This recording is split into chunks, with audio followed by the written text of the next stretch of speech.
يا عم ماهر، العميل معايا قال لي عايز يدفع بمحفظة، قلت له حول على فودافون كاش. أسهل أسرع بدل وجع الدماغ ده. ايه يا فارس، انت لسه بتستقبل تحويلات على فودافون كاش؟ ده خطر كبير عليك يا صاحبي. خطر إيه بس؟ الفلوس بتجيلي على طول وبسحبها وخلاص. اسمعني بقى، في 7 مشاكل ممكن تقع فيهم بسبب الموضوع ده. وافتكر المرة اللي فاتت لما التحويل تم بالغلط وقدرنا بالعافية نرجعه. طب قول لي المفروض إيه اللي يحصل؟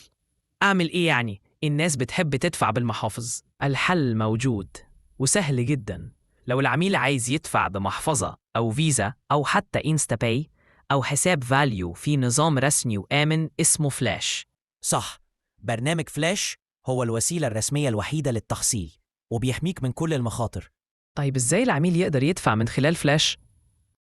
الحالة الأولى، الأوردر وهو خارج من الهب، بيتم إرسال لينك للعميل علشان يتابع الطلب، وكمان يقدر يدفع أونلاين من خلال لينك الدفع. بيظهر للمندوب إن الشحنة مدفوعة، القيمة يكون 0. المندوب يسأل العميل على الكود زي أي شحنة مدفوعة مسبقا. الحالة التانية، المندوب مع العميل مباشرة. أول ما بتعمل إسكان على البوليصة تفتح شاشة التسليم على دفع كاش ولا كارت أو محفظة. تختار الدفع عن طريق كارت أو محفظة. بيظهر كود QR للعميل. لو معاه تطبيق فلاش بيعمل اسكان للكود ويدفع فورا. الطلب بيتحول لقيمة إيكوال 0. لو مش معاه تطبيق فلاش يستخدم كاميرا الموبايل. بيظهر له اختيارين، الاختيار الأول تحميل برنامج فلاش وربط وسيلة الدفع، وفي الحالة دي بيقدر يدفع من خلال فلاش.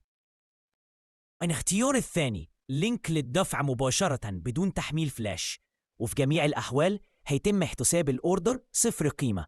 ولو العميل مش موجود في مكان الاستلام وعايز حد غيره يستلم وهو يحاسب، تقدر تاخد لقطة للشاشة للQR كود وتبعتها للعميل على واتساب علشان يدفع.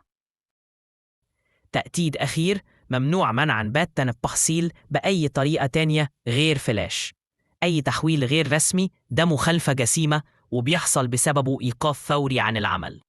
حافظ على شغلك والتزم بالتعليمات، لأن التحصيل الرسمي مش بس بيريحك، ده كمان بيحميك. معكم محمد زيادة، كوتش النجوم. شكرا لدعمكم مع نجوم بوسطة، احنا دائما في السماء.